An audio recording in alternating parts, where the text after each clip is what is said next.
Shalom Bapak Ibu. Mari kita membuka firman Tuhan kita pada pagi ini di dalam Injil Markus pasal yang ke-16. Markus pasal 16 ayat 1 sampai dengan ayat yang ke-8. Markus pasal 16 ayat 1 sampai dengan ayat yang ke-8. Saya bacakan kepada kita demikian firman Tuhan. Setelah lewat hari Sabat, Maria Magdalena dan Maria ibu Yakobus serta Salome membeli rempah-rempah untuk pergi ke kubur dan meminyaki Yesus. Dan pagi-pagi benar pada hari pertama minggu itu, setelah matahari terbit, pergilah mereka ke kubur. Mereka berkata seorang kepada yang lain, "Siapa yang akan menggulingkan batu itu bagi kita dari pintu kubur?" Tetapi ketika mereka melihat dari dekat, tampaklah batu yang memang sangat besar itu sudah terguling. Lalu mereka masuk ke dalam kubur dan mereka melihat seorang muda yang memakai jubah putih duduk di sebelah kanan. Mereka pun sangat terkejut. Tetapi orang muda itu berkata kepada mereka, "Jangan takut. Kamu mencari Yesus orang Nazaret yang disalibkan itu. Ia telah bangkit. Ia tidak ada di sini. Lihat, inilah tempat mereka membaringkan dia. Tetapi sekarang pergilah, katakanlah kepada murid-muridnya dan kepada Petrus yang mendahului kamu ke Galilea. Di sana kamu akan melihat dia seperti yang sudah dikatakannya kepada kamu." Lalu mereka keluar dan lari meninggalkan kubur itu, sebab gentar dan dahsyat menimpa mereka. Mereka tidak mengatakan apa-apa kepada siapapun juga karena takut. Dengan singkat mereka sampaikan semua pesan itu kepada Petrus dan teman-temannya. Sesudah itu Yesus sendiri dengan perantaraan murid-muridnya memberitakan dari timur ke barat berita yang kudus dan yang tak terbinasakan tentang keselamatan yang kekal itu. Amin. Berbahagialah kita saudara-saudara yang pagi ini boleh kembali menerima berkat dari firman Tuhan yang hendak Tuhan mau sampaikan kepada kita sekalian, apa yang menjadi isi hati Tuhan bagi gerejanya dan bagi kita semua. Saudara-saudara,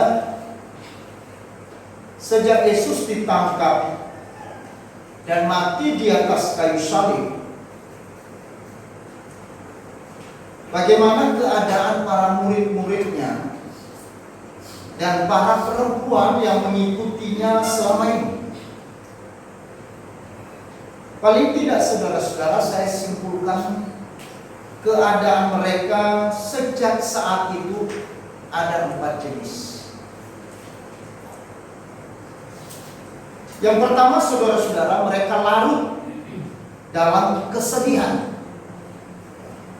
Jadi sejak Yesus ditangkap di Taman Getsemani, lalu kemudian sampai dia mati di atas kayu salib, dan setelah 3 hari sejak dari kematiannya, mereka tetap larut di dalam kesedihan. Lukas 24 ayat 17 berkata, Yesus berkata kepada mereka, "Apakah yang kamu percakapkan sementara kamu berjalan? Maka berhentilah mereka dengan muka yang muram." Jadi saudara-saudara, para murid dan termasuk juga para perempuan-perempuan Yerusalem yang selama ini setia mengikuti Yesus kemana Yesus pergi. Dan kemudian dikatakan oleh Alkitab, mereka sangat sedih. Mereka larut di dalam kesedihan karena Yesus telah ditangkap dan telah mati. Itu keadaan yang pertama. Keadaan yang kedua saudara-saudara, mereka sedang dalam ketakutan yang berat. Yohanes pasal 20 ayat 19 berkata, ketika hari sudah malam, pada hari pertama minggu itu, berkumpullah murid-murid Yesus di suatu tempat dengan pintu-pintu yang terkunci, karena mereka takut kepada orang-orang Yahudi. Jadi sejak Yesus ditangkap, situasi para murid dan para pengikut Yesus, mereka sedang dalam ketakutan yang berat. Bahkan Alkitab mencatat mereka mengunci diri di dalam sebuah rumah dan tidak mau keluar karena ketakutan yang sangat besar. Yang ketiga, saudara-saudara, bagaimana keadaan mereka? Mereka tidak saja sedih, mereka juga tidak saja sedang takut, tetapi mereka juga sedang kecewa berat. Di dalam Lukas pasal 24 ayat 21, di sana dikatakan, padahal kami dahulu mengharapkan bahwa Dialah yang datang untuk membebaskan bangsa Israel. Tetapi sementara itu telah lewat 3 hari sejak semuanya terjadi. Para muridnya, saudara-saudara, menjadi kecewa. Kecewa dengan berat.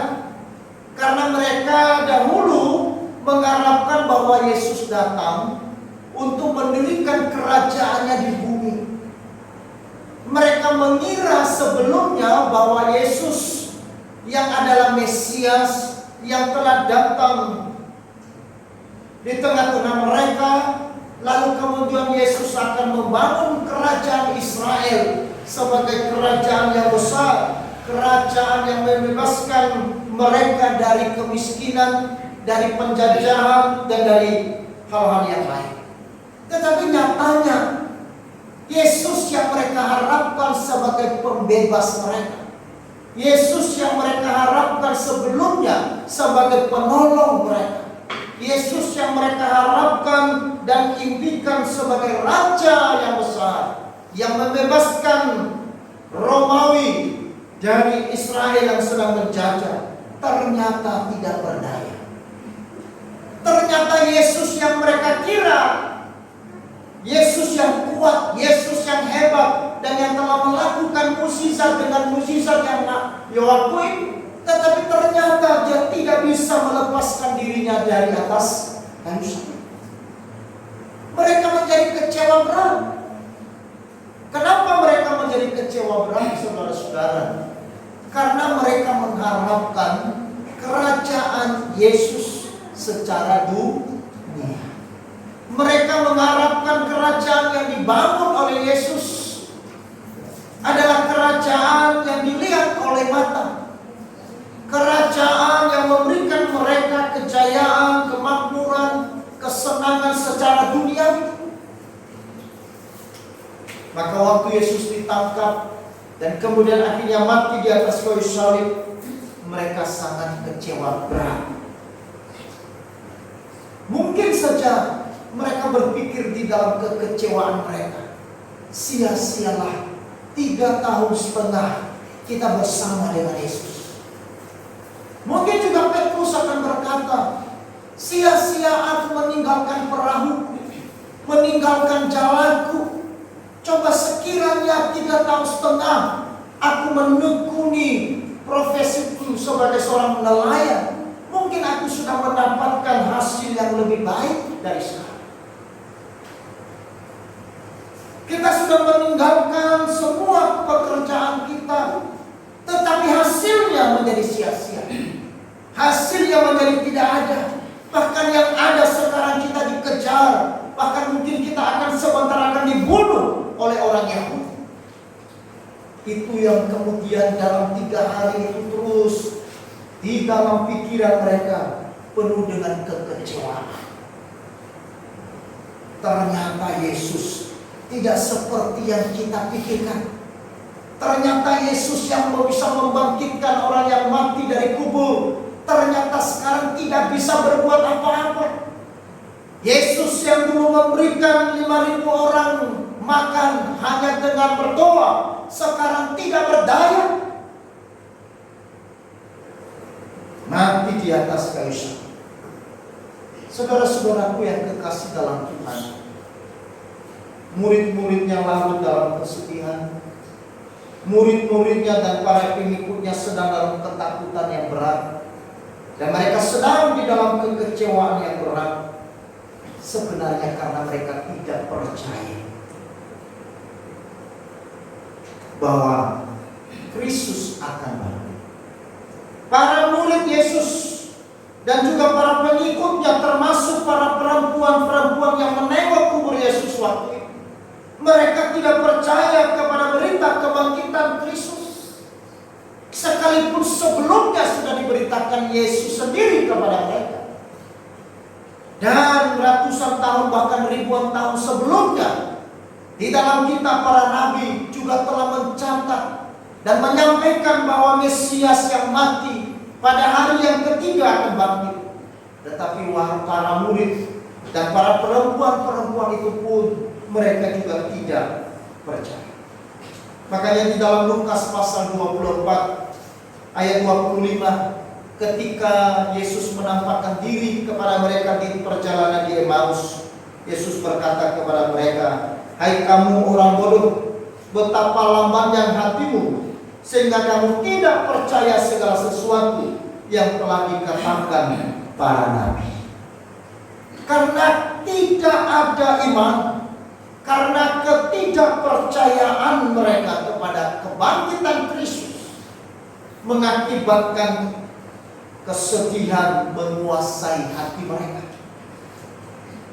Mereka dikuasai oleh ketakutan yang berat, dan mereka sedang di dalam kekecewaan. Saudara-saudara, betapa pentingnya sebuah iman. Iman memberikan kepada kita kekuatan. Iman membuka mata hati kita untuk melihat kebenaran. Iman membangun hati kita untuk percaya sekalipun kita tidak melihat. Iman memberikan kepada kita sebuah ketekunan untuk mengharapkan Kristus yang bangkit dan akan datang kembali di dalam hidup kita.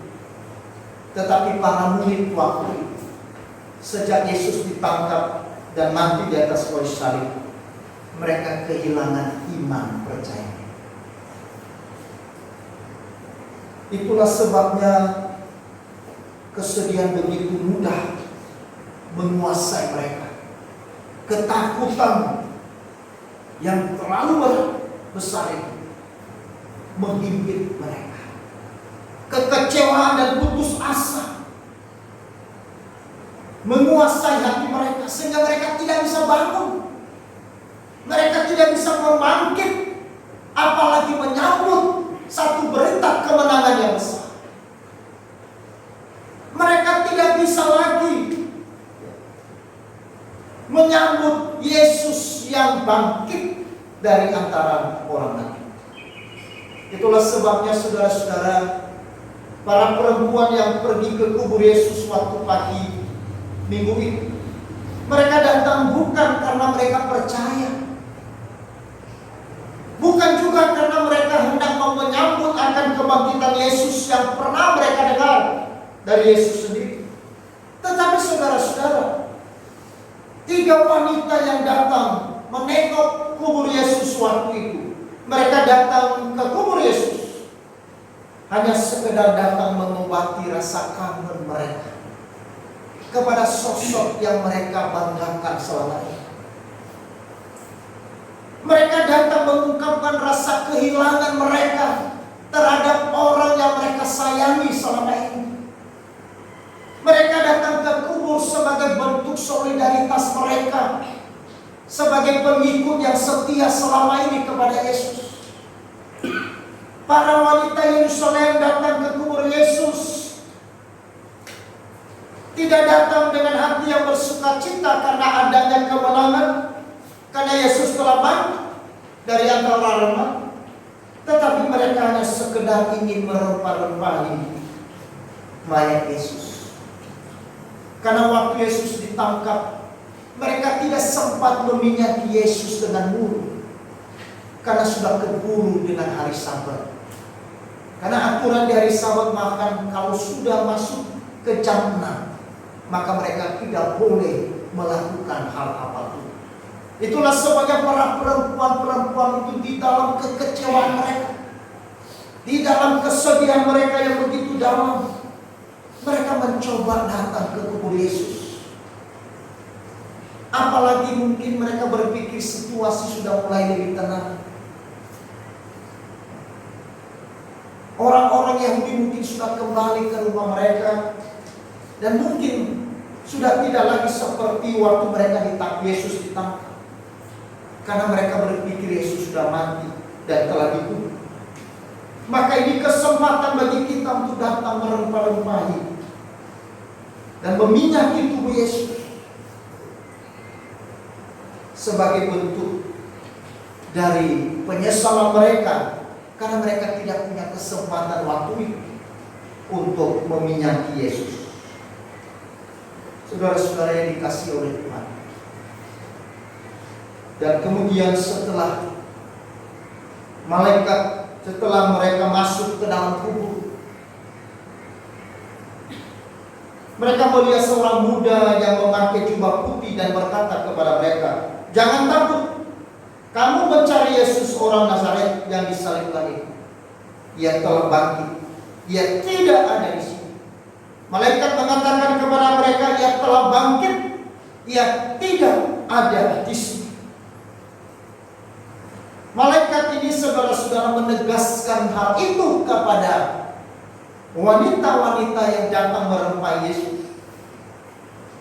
Malaikat mengatakan kepada mereka, "Ia telah bangkit. Ia tidak ada di sini." Karena malaikat tahu bahwa wanita-wanita yang datang itu, mereka tidak percaya akan adanya kebangkitan. Mereka tidak percaya terhadap apa yang Yesus telah ucapkan kepada mereka berulang-ulang kali. Bahkan di dalam Injil Matius, 4 kali Yesus memberitahukan kepada para muridnya tentang kematian dan kebangkitan. Bahkan sebelum detik-detik Yesus ditangkap, Yesus pun juga menyampaikan bahwa anak manusia harus mati di tangan orang yang berdosa, tetapi pada hari yang ketiga dia akan bangkit kembali. Kesedihan, ketakutan, kekecewaan membuat mereka tidak bisa melihat kebangkitan itu, menghambat penglihatan iman mereka, mengganggu penglihatan mereka, mengganggu kepercayaan mereka terhadap kebangkitan Kristus. Maka dengan tegas saat itu malaikat berkata, "Ia telah bangkit." Saudara-saudara, dan setelah malaikat mengatakan bahwa ia telah bangkit, ia tidak ada di sini, baru kemudian ia memberikan mereka misi baru, yaitu apa? Memberitakan berita kebangkitan Kristus kepada murid-murid dan kepada Petrus. Mari kita baca di dalam ayatnya yang ke-7. "Tetapi sekarang pergilah, katakanlah kepada murid-muridnya dan kepada Petrus yang mendahului kamu ke Galilea. Di sana kamu akan melihat dia seperti yang sudah dikatakannya kepada kamu." Saudara, setelah para wanita ini sadar dan mengerti dan memahami bahwa Yesus telah bangkit, Yesus tidak ada di dalam kubur, ia sudah hidup, baru kemudian malaikat itu mengatakan kepada mereka sebuah misi baru. Apa misi baru yang diberikan malaikat kepada mereka, saudara-saudara? Yaitu memberitakan berita kebangkitan Kristus kepada para murid-muridnya dan juga kepada Petrus. Nah, pertanyaannya, kenapa malaikat ini menyuruh wanita-wanita yang menengok kubur Yesus harus pergi dari situ. Dan kemudian mereka memberitakan bahwa Kristus telah bangkit kepada murid-muridnya dan kepada Petrus. Karena tadi saya sudah katakan bahwa murid-muridnya sedang ada di dalam sebuah rumah yang terkunci. Para murid-muridnya sedang di dalam kesedihan yang mendalam. Para murid-muridnya sedang di dalam ketakutan yang besar. Para murid-muridnya sedang kecewa berat kepada Yesus. Dan semua yang terjadi. Dan para murid-muridnya tidak percaya akan adanya kebangkitan. Dan itulah sebabnya saudara-saudara, penting sekali bagi para wanita ini untuk memberitakan tentang berita kebangkitan Kristus. Karena melalui kebangkitan Kristus, mereka yang sedih diubah menjadi sukacita. Hanya melalui kebangkitan Kristus, ketakutan kita diubah menjadi sebuah keberanian. Melalui kebangkitan Kristus, dari antara orang mati, kekecewaan, keputusasaan bisa diubah menjadi sebuah pengharapan yang pasti dan hidup. Dan hanya melalui kebangkitan Kristus dari antara orang mati, mereka yang tidak percaya diubah, dipulihkan menjadi orang-orang yang memberitakan tentang nama. Saudara-saudaraku yang kekasih dalam Tuhan, maka disinilah titik awal dan menjadi dasar di dalam pemberitaan orang Kristen kepada dunia. Inilah inti saudara-saudara, bagaimana gereja, bagaimana orang percaya untuk melakukan misi baru. Bagaimana kita mengemban tugas kita. Dasarnya adalah kebangkitan Kristus. Karena kalau kebangkitan Kristus tidak terjadi, Paulus katakan di dalam 1 Korintus pasal 15, sia-sialah pemberitaan kami tentang Yesus. Kalau tidak ada kebangkitan, sia-sialah pemberitaan tentang Yesus. Sia-sialah Injil itu diberitakan. Sia-sialah nama Yesus disebarkan kemana-mana. Kalau seandainya Yesus tidak bangkit dari antara orang mati, maka malaikat mengatakan ia telah bangkit. Artinya dia menegaskan kepada para wanita ini bahwa kebangkitan Kristus menjadi alasan bagimu untuk kamu pergi dan memberitakan kabar baik ini kepada para murid dan juga kepada Petrus. Secara khusus malaikat mengatakan dan juga kepada Petrus. Saudara tentu tahu kenapa pesan ini ditambahkan kepada Petrus. Bukankah Petrus juga masuk salah satu dari para murid? Tetapi kenapa malaikat itu justru berkata kepada para murid-muridnya dan juga kepada Petrus? Karena 3 hari sebelum itu Petrus telah melakukan satu kesalahan yang sangat fatal, yaitu dia menyangkal Tuhan Yesus sebanyak 3 kali sebelum ayam berkokok. Penyangkalan Petrus kepada Yesus membuat Petrus menjadi putus asa. Dan di dalam Injil dikatakan yaitu bahwa ketika Petrus kembali mengingat bahwa apa yang dikatakan Yesus sebelumnya setelah perjamuan itu, di mana Yesus mengingatkan Petrus, Petrus, malam ini sebelum ayam berkokok, engkau telah 3 kali menyangkalinya. Tapi mungkin waktu itu Petrus tidak sadar dan tidak mengindahkan hal itu. Dia pikir Yesus sedang omong kosong. Mungkin juga Petrus berpikir tidak mungkin itu terjadi. Bukankah aku selama ini seorang murid yang herois, murid yang begitu bersemangat, murid murid yang begitu tidak gentar dengan apapun. Bahkan murid yang berani mati terhadap Yesus. Dan memang saudara-saudara,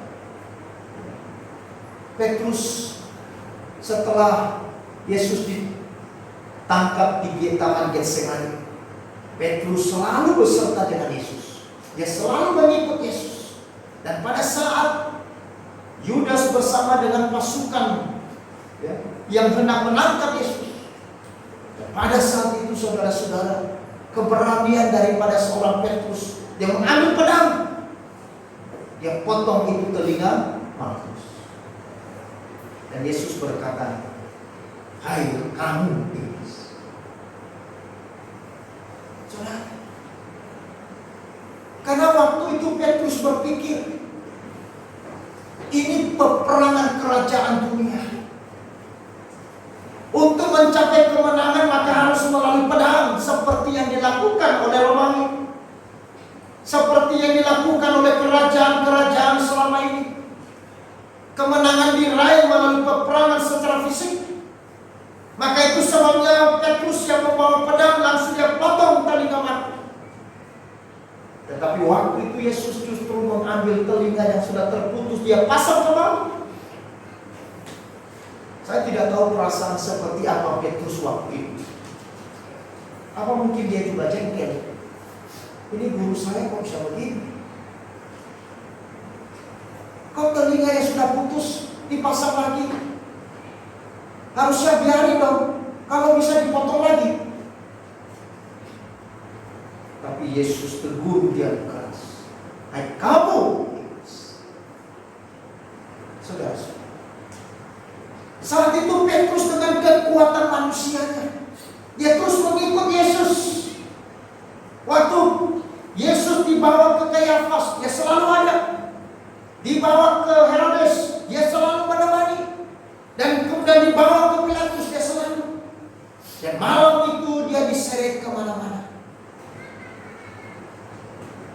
Sampai akhirnya ayam berkokok, di mana seorang wanita menegur dia, "Bukankah kamu juga seorang yang bersama-sama dengan Yesus di Galilea?"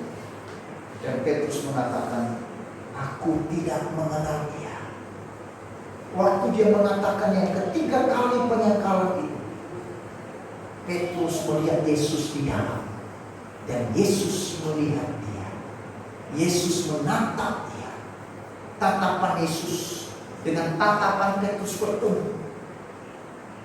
Dan ketika Petrus menatap Yesus dan Yesus menatap dia, dia baru tersadarkan apa yang barusan Yesus katakan semalam. Dan begitu selesai ayam berkokok. Lalu kemudian Petrus keluar dan dia menangis, dia pukul dirinya. Bahkan ada satu film yang memberikan gambaran bagaimana Petrus, dia sangat sakit, dia pukul kepalanya di atas tembok. Aku anak Petrus, dia sangat sakit saudara. Saudara bayangkan aja, kalau saudara ada pada posisi Petrus, itu betapa sakitnya saudara.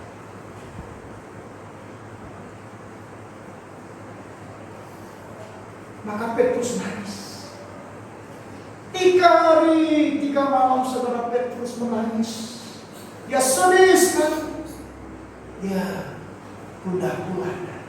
Dia tidak tahu seperti apa.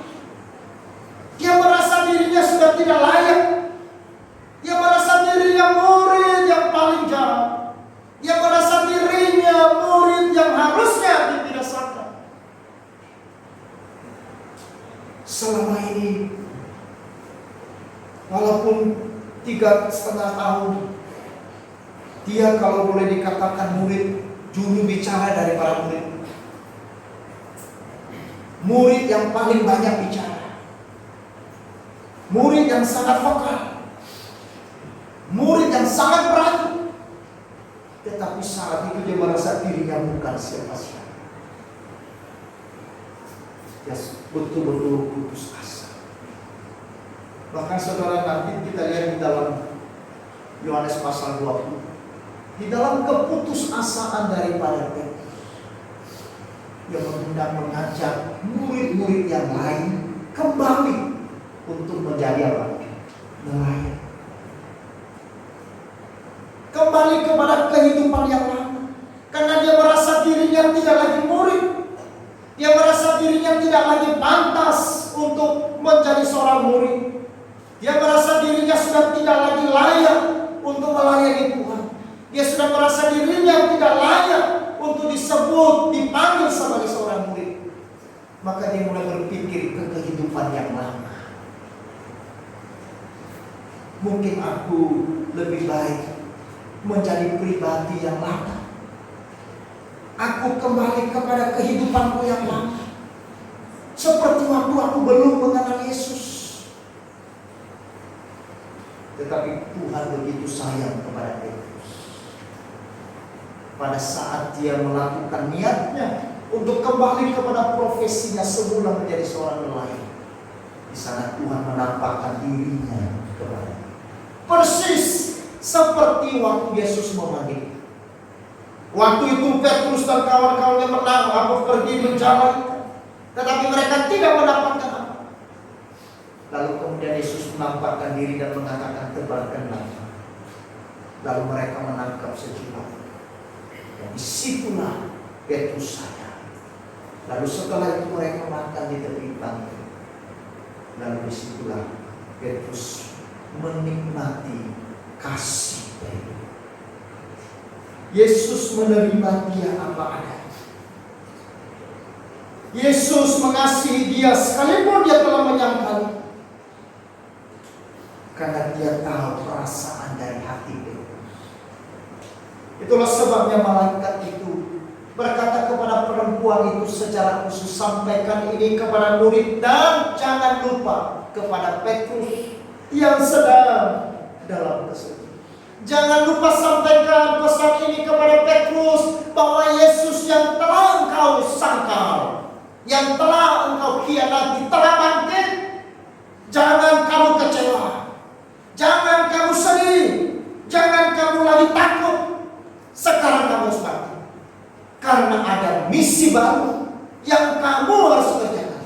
Ada tugas baru yang harus para murid kerjakan dan Petrus kerjakan, yaitu suatu tugas yang mulia. Saudara-saudara, maka kebangkitan Kristus menaklukkan kesedihan. Amin. Kebangkitan Kristus mengalahkan ketakutan kita. Kebangkitan Kristus melenyapkan kekecewaan dan keputusasaan. Dan kebangkitan Kristus membuat kita yang tidak percaya menjadi orang yang menjadi pemberita. Saudara-saudara yang dikasihi oleh Tuhan, itulah sebabnya kebangkitan Kristus memberikan kepada kita misi baru dalam hidup kita sekarang. Yaitu apa sih? Yaitu memberitakan berita keselamatan yang kekal. Mari sekali lagi kita baca bersama-sama ayatnya yang ke-8. 1, 2, 3. Lalu mereka keluar dan lari meninggalkan kubur itu, sebab gentar dan dasar menimpa mereka. Mereka tidak mengatakan apa-apa kepada siapapun juga karena takut. Dengan singkat mereka sampaikan semua pesan itu kepada Petrus dan teman-teman. Sesudah itu Yesus dengan sendiri dengan perantara murid-muridnya memberitakan dari timur ke barat berita yang kudus dan yang tak terbinasakan tentang keselamatan yang kekal. Saudara-saudara, kebangkitan Kristus bukan sekedar dia bangkit, tetapi kebangkitan Kristus adalah kebangkitan yang memberikan misi baru bagi para muridnya, bagi gerejanya, dan bagi orang percaya sampai hari ini. Yaitu apa, saudara-saudara? Untuk memberitakan berita keselamatan. Kita Saudara tidak mungkin bisa berani memberitakan berita keselamatan ini tanpa Kristus bangkit. Tanpa kebangkitan tidak mungkin kita bisa memberitakan dengan sukacita. Tanpa kebangkitan Kristus yang telah menang dari kematian, tidak mungkin kita bisa memberitakan berita keselamatan ini dengan yakin dan dengan tekun.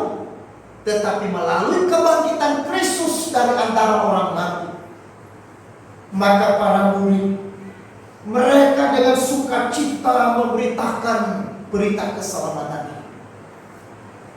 Para murid mereka memberitakan dengan berani tentang Yesus yang sudah mati bagi penebusan dosa manusia yang berdosa, dan Dia sudah bangkit bagi pembenaran bagi mereka yang percaya. Para murid sekarang mereka menjalankan misi yang baru. Setelah Yesus bangkit, mereka memberitakan berita keselamatan itu dari timur ke barat, ke seluruh penjuru dunia, dengan hati yang penuh dengan pengharapan bahwa mereka tidak akan pernah sia-sia. Mereka meyakini bahwa apa yang diberitakan itu tidak akan pernah kembali dengan sia-sia. Sekalipun mereka harus berhadapan dengan tantangan, sekalipun nantinya mereka harus dibunuh semua, sekalipun mereka harus mengalami penganiayaan demi penganiayaan karena berita itu, tetapi para murid memberitakan dengan penuh pengharapan karena kebangkitan Kristus. Kalau tidak ada kebangkitan Kristus, maka mereka tidak akan memberitakan dengan penuh pengharapan. Sehingga begitu ada kesukaran dan kesulitan, mungkin mereka sudah menjadi down. Mungkin mereka sudah menjadi letih dan lesu. Atau mungkin mereka putus asa.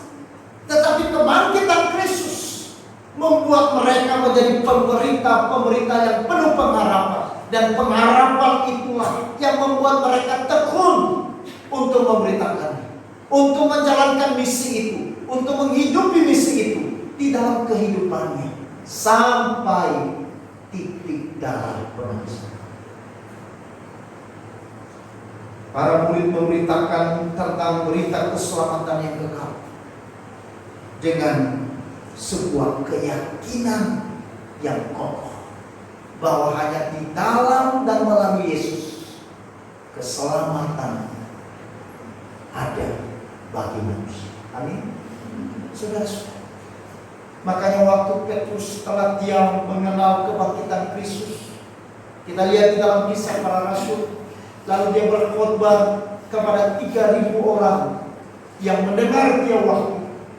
Dan kemudian juga di situ ada orang yang sedang lumpuh.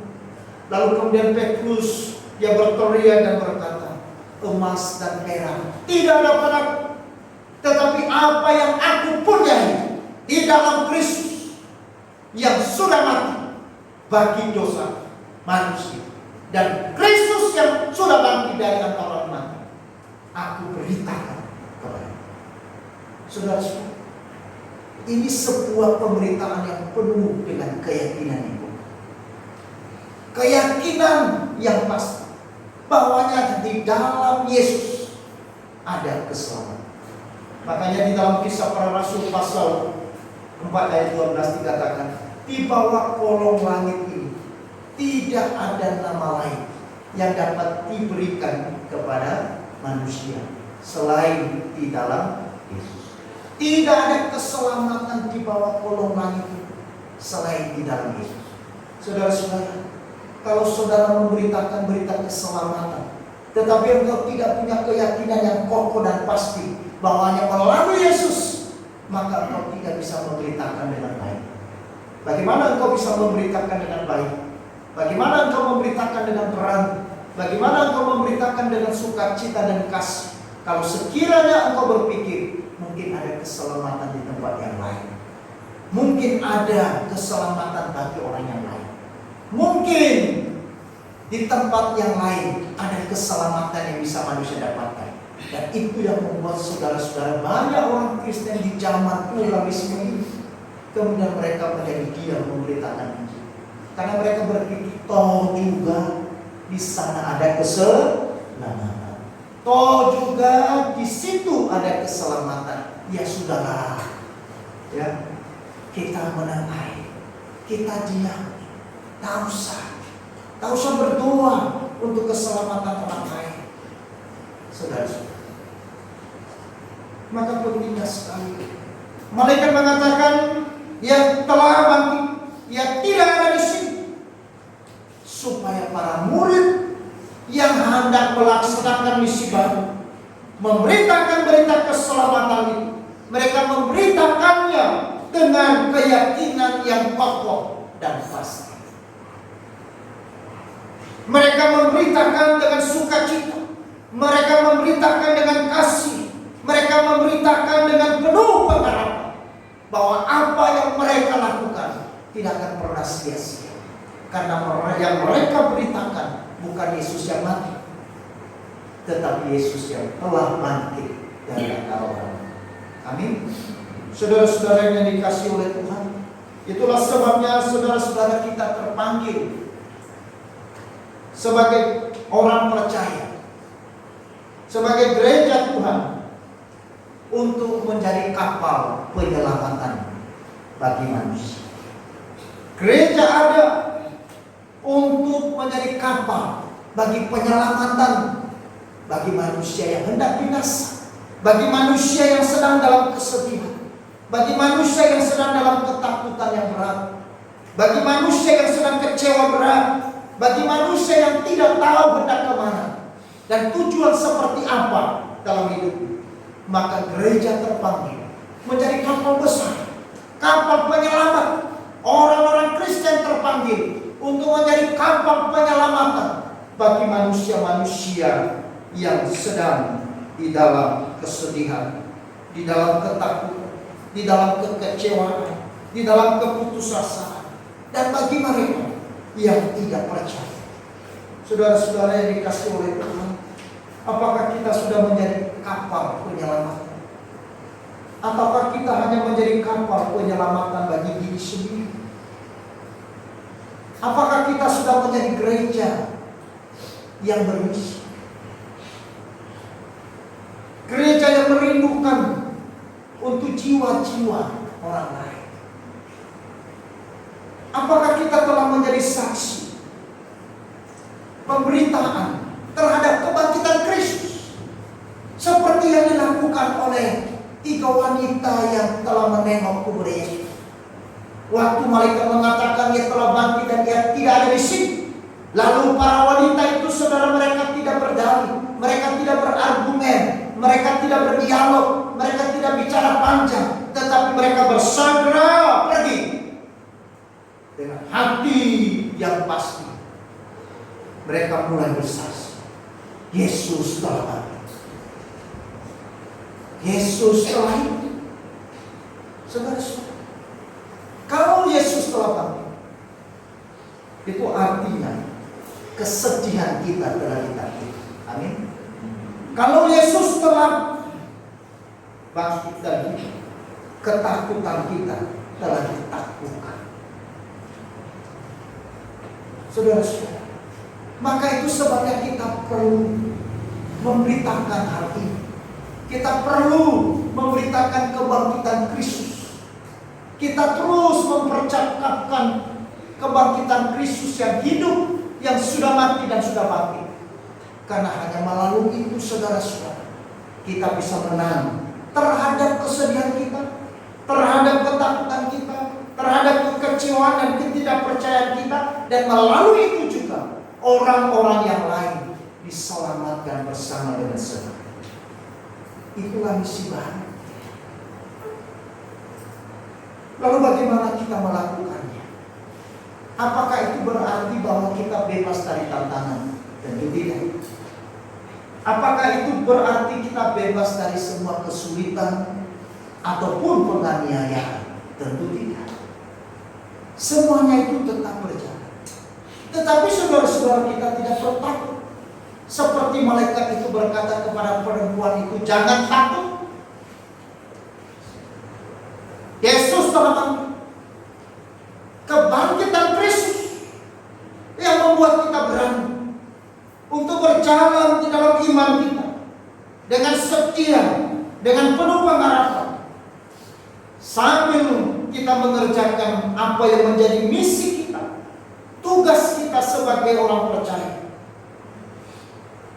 dan berpegang bahwa di dalam misi ini kita tidak sendirian, saudara-saudara. Kenapa?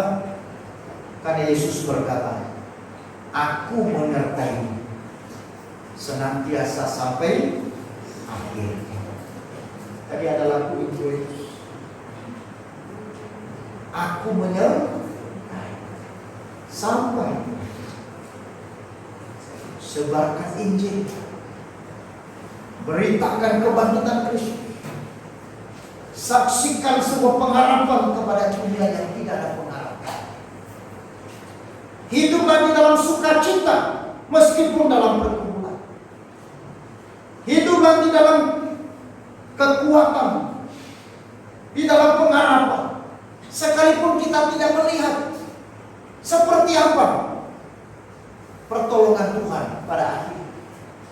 Tetapi sebagai orang-orang yang telah menyaksikan kebangkitan Kristus, sebagai orang-orang yang telah melihat kebangkitan Kristus dan yang percaya kepada kebangkitan Kristus, maka mulai hari ini kita harus terus memberitakan tentang berita keselamatan. Karena hanya di dalam dan melalui berita keselamatan itu, di sana nama Tuhan dipermuliakan. Karena di dalam Injil disitulah kekuatan